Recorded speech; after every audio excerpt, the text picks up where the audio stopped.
For years, you have probably heard that if you want to protect your brain and your heart, you should be taking a fish oil capsule every single morning.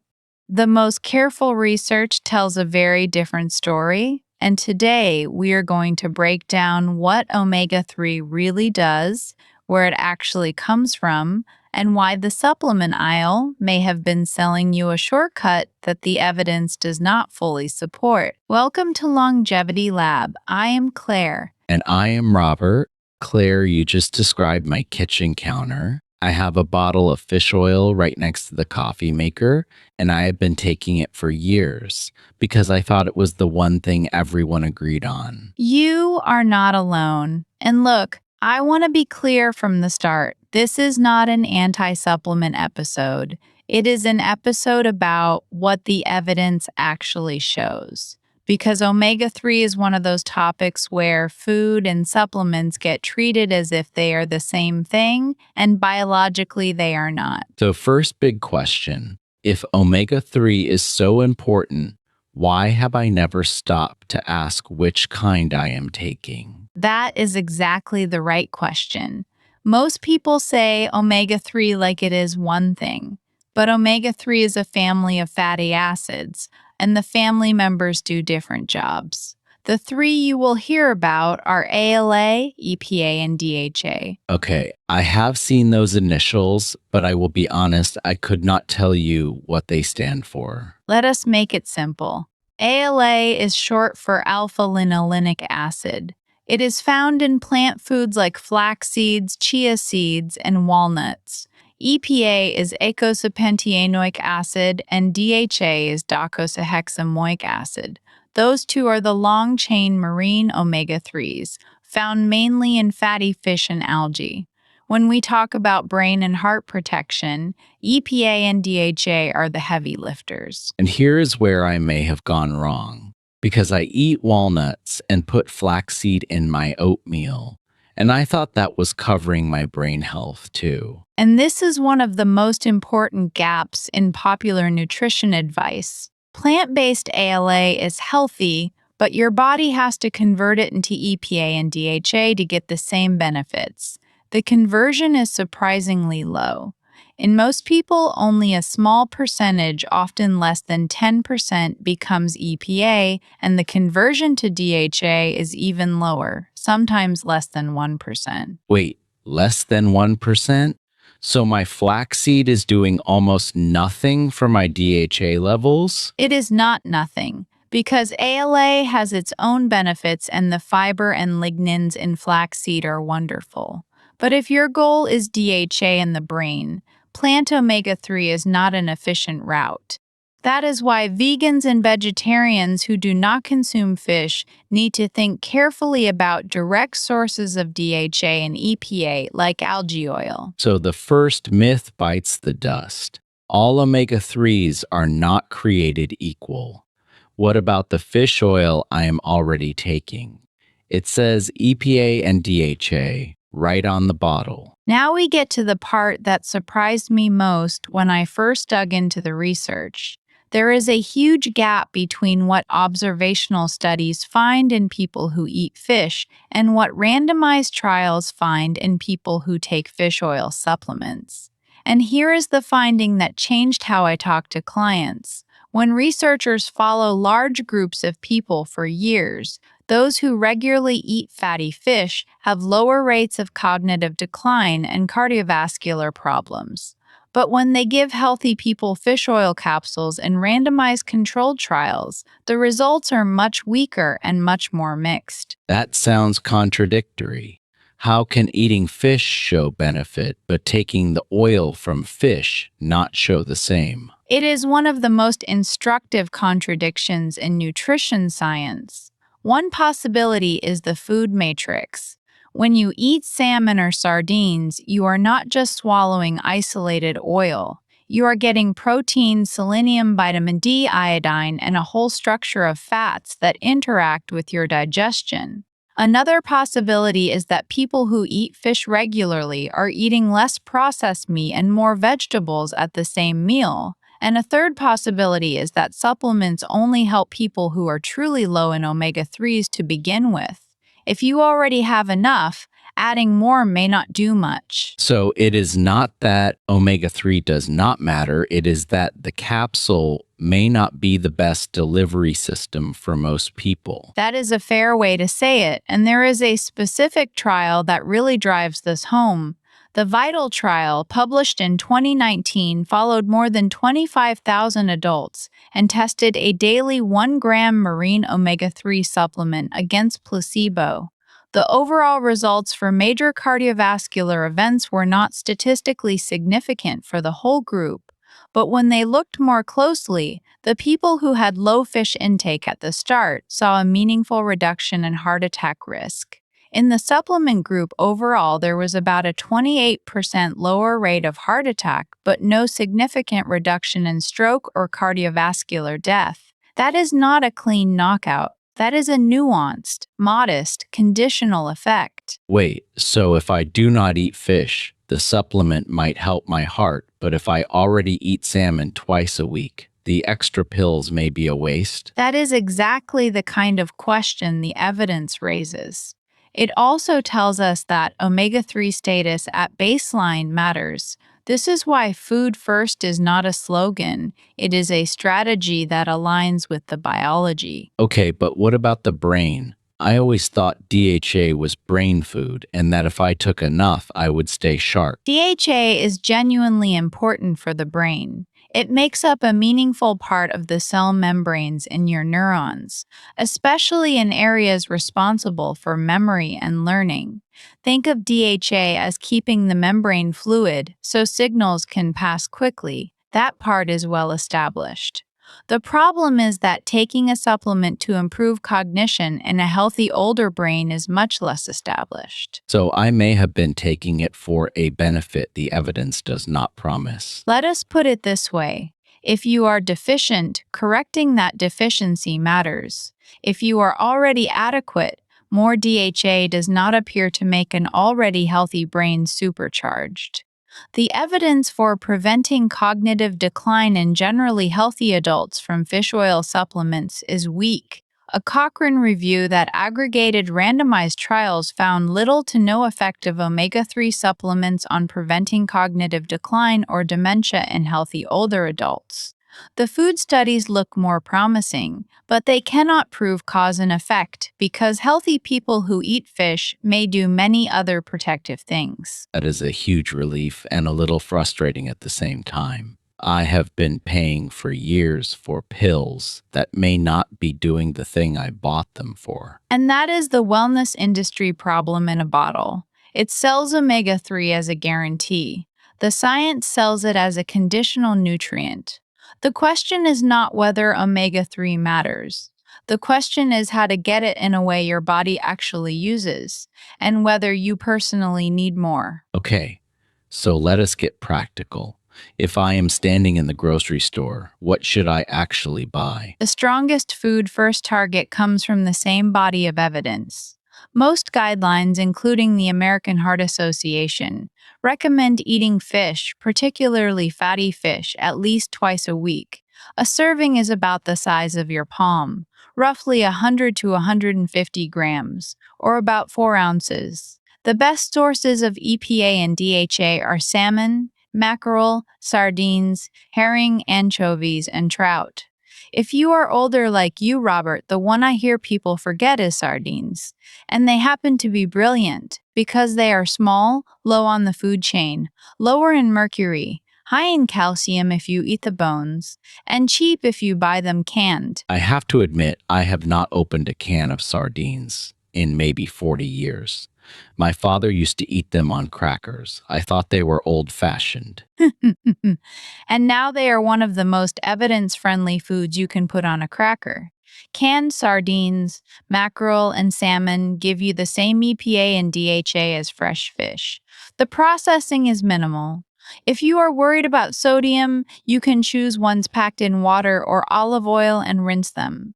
But the bottom line is they are nutrient-dense, and they do not require cooking. What about tuna? I eat tuna sandwiches, and I always assumed that was my omega 3. Tuna contains omega 3, but the amount is variable. Canned light tuna has less EPA and DHA than the fatty fish I just mentioned. It is still a reasonable choice, but it is not the top source. And because tuna is higher on the food chain, you want to be more mindful of mercury, especially in larger species. Albacore tuna has more mercury than light tuna. So, for an older adult, sardines and salmon are better mainstays. Okay, so twice a week, fatty fish, palm sized, that I can do. But what if someone listening does not eat fish at all? What is the plan for them? Great question, because food first should include everyone. If you are vegetarian or vegan, or you simply cannot stand fish, algae oil is the most direct way to get DHA and EPA. Algae is actually where the fish get their omega 3s in the first place, because small marine organisms produce it and it moves up the food chain. Algae oil supplements contain DHA and often EPA without the fish, so they are a smart direct option for people avoiding animal products. So instead of my fish oil capsule, if I wanted a supplement, I might actually be better off looking at algae oil. For some people, yes. But remember, the same principle applies. If you do not have a deficiency and you do not have a specific medical reason, do not expect a supplement to give you a brain upgrade. The most important thing is to meet your baseline need. For many people, algae oil or fish oil can help do that, but the evidence for food is more consistent. Here's a question from someone who has been around a while. What about my heart? I have heard omega 3 can lower triglycerides, but I also heard a study said fish oil did not work. Which one is true? Both can be true, and that is why this topic confuses people. Omega 3s, especially EPA, can lower triglycerides, a type of fat in the blood. That effect is real and dose dependent, but the prescription strength purified EPA tested in the Reducite trial was a high dose, 4 grams per day, in people at high cardiovascular risk with elevated triglycerides. That trial found a 25% reduction in major cardiovascular events. That is impressive, but it is not what you get from a standard over-the-counter fish oil capsule. So the dramatic heart benefit came from a pharmaceutical grade high dosed EPA, not from the little soft gel I buy at the pharmacy. Exactly. The dose and the population mattered enormously. Most people taking one standard fish oil soft gel are taking around 1 gram or less of total fish oil, which typically contains only a few hundred milligrams of EPA and DHA. That can support adequate levels, but it is not the same as a prescription dose being studied for treating high triglycerides. This is why someone with a heart condition or very high triglycerides should have a conversation with their doctor about whether high-dose EPA is appropriate, rather than trying to self-treat with shelf supplements. I think that is the first time I have ever heard the difference explained clearly. It makes me realize I have been comparing apples to prescription oranges. That is a great way to put it. And one more thing about heart protection. The effect is not just about lowering triglycerides. EPA and DHA are incorporated into cell membranes, and they influence inflammatory signaling, blood vessel flexibility, and platelet function. That is one reason why food sources eaten over a lifetime may support cardiovascular health in a gradual structural way. It is not like a drug that hits one receptor. It is more like changing the oil you put in the engine. I like that. You are not adding a magic additive. You are changing the quality of the fuel the engine runs on. But let me ask the question everyone my age worries about. Will eating more fish actually keep my memory sharp? Here is the honest answer. The strongest evidence for brain protection comes from overall dietary patterns, not isolated omega 3. The Mind diet and Mediterranean style diets, which include fatty fish, leafy greens, berries, nuts, olive oil, and legumes, have been associated with slower cognitive decline in large observational studies. Omega-3 rich fish is part of that pattern, but it is not the whole story. If you eat salmon twice a week, but the rest of your diet is ultra processed, no amount of DHA will cancel that out. So omega 3 is a piece of the puzzle, not the entire puzzle. That is exactly right. And that is the myth busting core of today. The capsule promised to isolate the active ingredient and deliver brain and heart protection without changing anything else. But the evidence points back to the whole pattern: fish, plants, fiber, healthy fats, movement, sleep, social connection. Omega 3 is valuable, but it works best inside that ecosystem. Okay, but I want something concrete because my wife is going to ask me what I learned, and I want to give her one clear answer. What is the rule? Today's rule: eat 2 palm sized servings of fatty fish per week. If you do not eat fish, use algae oil or talk to your doctor about a supplement that fits your needs. And do not spend extra money expecting a standard fish oil pill to do the work of a prescription medicine or a salmon dinner. That is simple enough to remember. 2 servings of fatty fish, and if not, algae oil. I can put that on a sticky note. But let us go back to the food matrix idea, because I find that fascinating.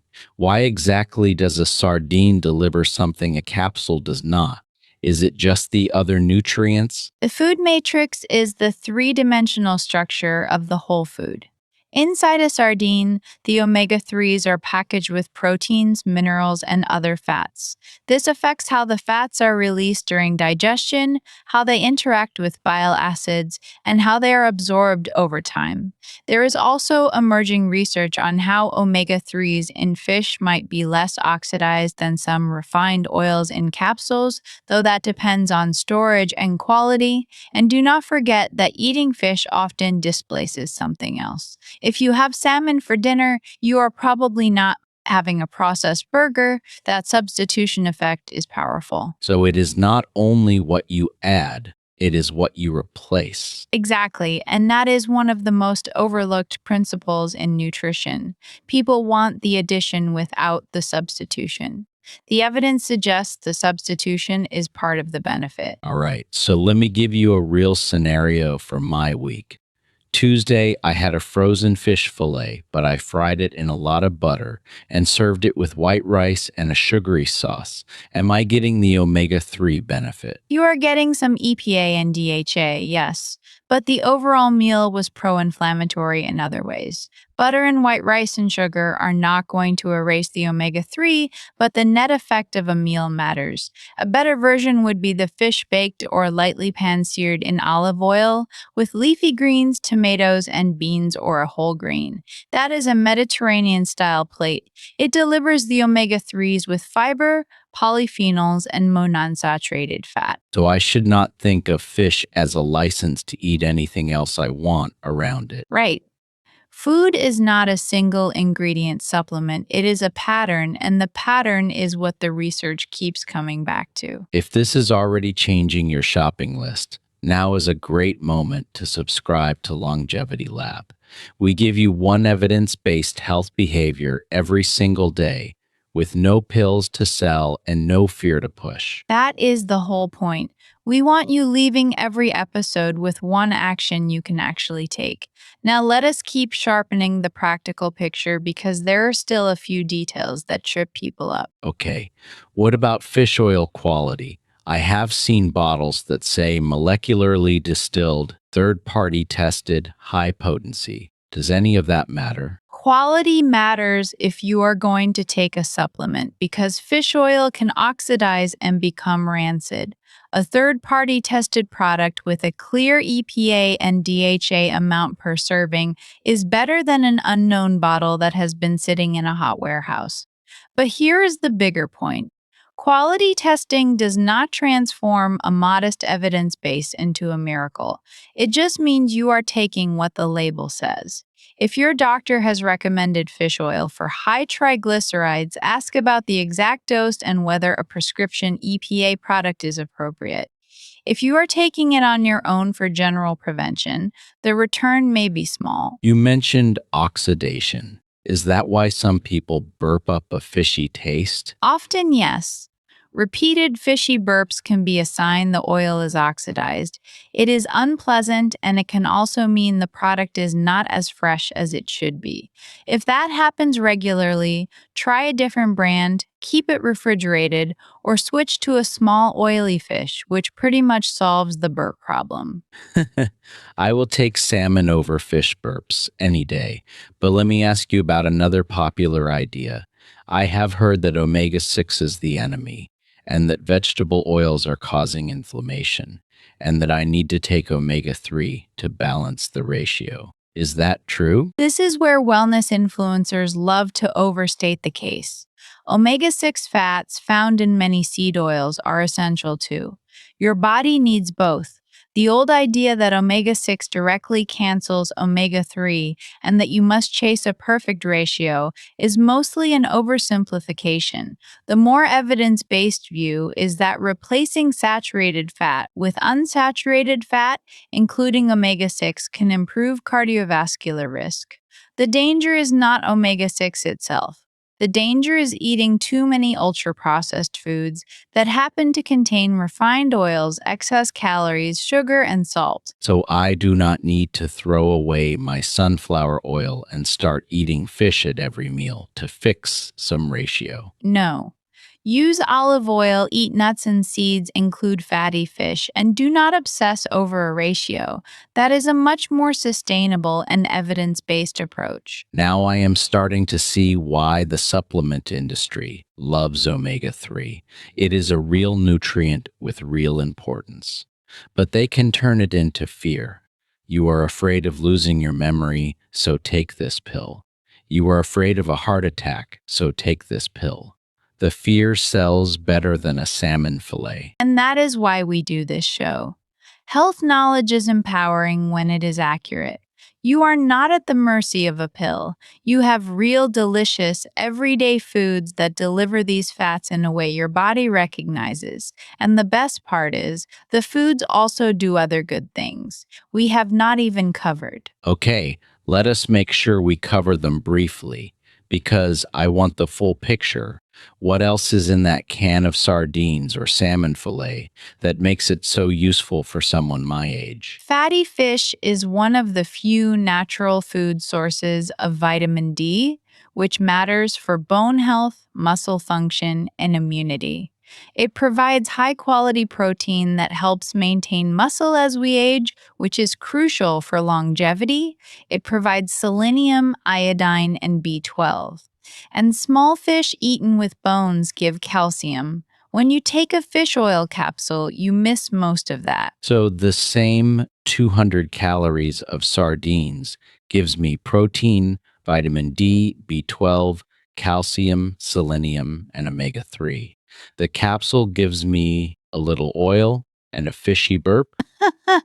That is a bit reductive, but yes, the nutritional density of the whole fish is incomparable. That is the kind of math I understand.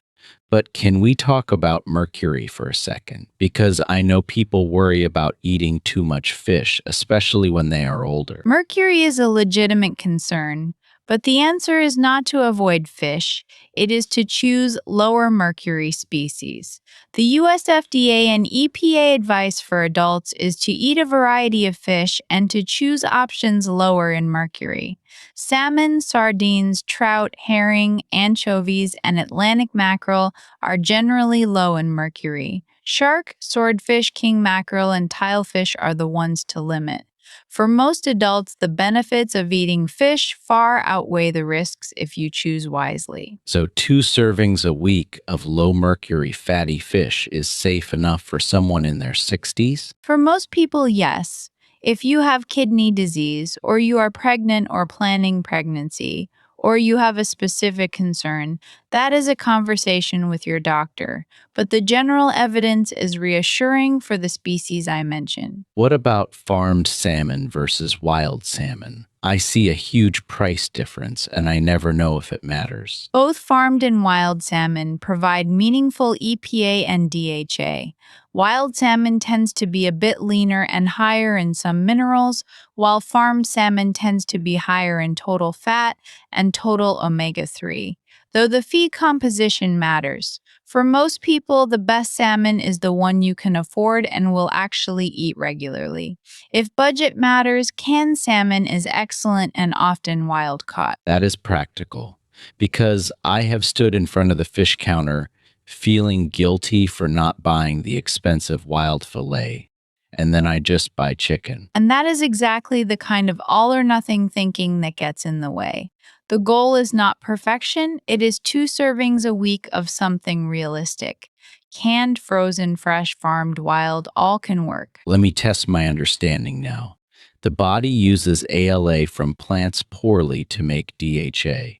So if I want brain and heart benefits, I need performed EPA and DHA primarily from fatty fish or algae. Is that right? That is correct, and that is the single most important nutritional distinction in this whole omega 3 conversation. And if I already eat fatty fish twice a week, my omega 3 status is probably adequate, so a random fish oil pill is unlikely to add much. But if I do not eat fish, an algae oil supplement or a doctor guided fish oil supplement can help fill the gap. You have summarized it beautifully. The dose, the form, the food matrix, and your baseline status all matter more than the marketing. Then why has the message for years been just take fish oil? Where did that come from? It came from real observations in populations like Greenland Inuit, who had low rates of heart disease and ate a diet very high in marine omega 3s. Those observations in the 1970s sparked enormous interest, and the supplement industry ran with it. Then, when randomized trials in Western populations showed smaller or mixed effects, the message did not adjust. That is a common pattern. An early observation becomes a commercial certainty before the trials catch up. So the science did not exactly fail omega 3. The marketing got ahead of the science. Exactly. And our job is to let the science catch up and then act on the updated picture. The updated picture is food first, supplement only when there is a specific gap or medical reason. That feels oddly reassuring. It means I do not need a drawer full of bottles. I need a shopping list. And that shopping list is one of the most powerful health tools you have. Let us make it concrete. Pick 2 days a week for fatty fish. If the week is chaotic, keep canned sardines or canned salmon in the pantry. If you are plant-based, get an algae oil supplement and look for one that lists DHA and EPA on the label. If you have high triglycerides or cardiovascular disease, ask your doctor whether a specific omega 3 treatment is right for you. And what about portion? You said palm-sized, but my palm might be smaller than someone else's. A palm-sized fillet is a good visual, but in grams, think roughly 100 to 50 grams or 3.5 to 5 ounces cooked. That gives you a meaningful amount of EPA and DHA without overcomplicating it. So if I eat a can of sardines, is 1 can enough? A typical can of sardines drained is around 90 to 120 grams, so 1 can is essentially a serving. Same with a small can of mackerel. If you are having a salmon fillet, aim for the size of your palm. That is easy, and I can put them on toast, in a salad, or just eat them straight if I am being honest. All of those work.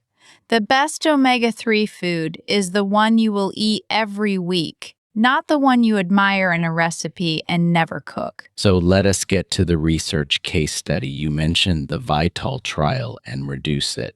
Is there a study that really captures the food versus supplement gap for brain health? There is not one single perfect trial that settles it, but the overall pattern is clear.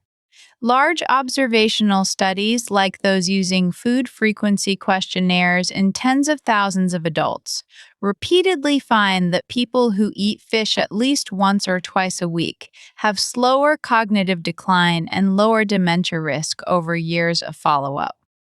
Randomized trials of fish oil supplements for dementia prevention have generally not found the same benefit. For example, a large trial called ARDS2, though focused on eye health, also looked at cognitive function in older adults and found no significant cognitive benefit from omega 3 supplementation over several years.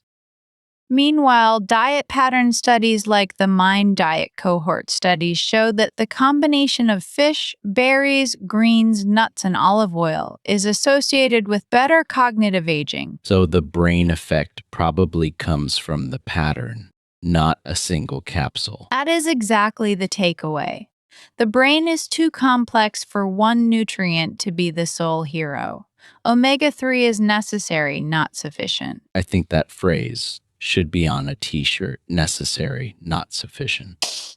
You can make one. Maybe I will. Now, earlier you said this is not anti-supplement, and I appreciate that because some people genuinely cannot eat fish. Can we be specific about algae oil? What should someone look for? Look for an algae oil supplement that clearly lists DHA and EPA amounts per serving. Some algae oils contain mostly DHA, so if EPA matters to you, check the label. Algae oil is generally produced in controlled conditions, so it is less likely to have the ocean-borne contaminants people worry about. It is also low on the food chain, so it is a sustainable choice. Is algae oil as well absorbed as fish oil? The DHA from algae oil is well absorbed and effectively raises DHA levels in the body. In fact, the form is very similar to what fish accumulate. For vegetarians and vegans, it is the most direct option available. That solves a big problem for people like my daughter who has not eaten meat or fish in years. She relies on flax seeds, and now I am wondering if her DHA levels are low. That is a fair concern. If she has been relying only on flax seeds and chia seeds, her body is probably not making much DHA.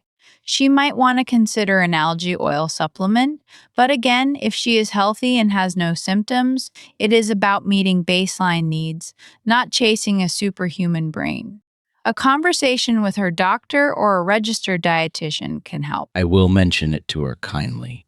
Maybe I will buy her a bottle as a gift, which my wife will say is a very Robert gift. It is actually a thoughtful gift. All right, let me step back. I came in here thinking omega-3 was a simple story. Take a pill, protect your brain and heart. Now I understand it is a food story with a lot of nuance. But I do not feel overwhelmed. I feel like I finally know what to do. That is the goal. The truth is not as catchy as the marketing, but it is more useful. Omega 3s are absolutely worth prioritizing. Just get them in a form your body can actually use, from foods that deliver the whole package. And if I had to explain today's episode to a friend at the golf course, what would I say in 2 sentences? I would say this. Fish oil supplements have a much weaker track record in rigorous trials than most people think, especially for brain health in healthy adults. Eat fatty fish twice a week, or use algae oil if you do not eat fish, because EPA and DHA from whole food are the evidence-backed foundation. That is a clean 2-sentence summary. Now, after listening to all this, I am going to make a change. I am going to move my fish oil bottle from the counter to the back of the cabinet, and I am going to start buying canned sardines and salmon. Maybe I will have sardines on sourdough with a little lemon and parsley for lunch once a week, and bake salmon with greens for dinner once a week. That is a perfect realistic plan. And if you ever want to revisit the supplement question, bring it up at your next checkup with your doctor and ask whether your specific risk factors suggest a need for omega 3 treatment. But for general prevention, the salmon and sardines are doing more for you than the soft gel was. I love that. And I will tell you, I am actually looking forward to the sardines. My father would be proud. He would. Before we wrap, let us remember the one thing we want listeners to take away. Today's rule: eat 2 palm-sized servings of fatty fish per week. If you do not eat fish, choose algae oil or a doctor guided supplement. Do not let a capsule be your only omega 3 strategy. And that is advice I can actually act on. If you enjoyed this, make sure you are subscribed to Longevity Lab. We release a new evidence based health episode every day, and we promise to keep challenging the myths that cost you money and peace of mind. Thanks for listening. Stay curious, and we will see you tomorrow.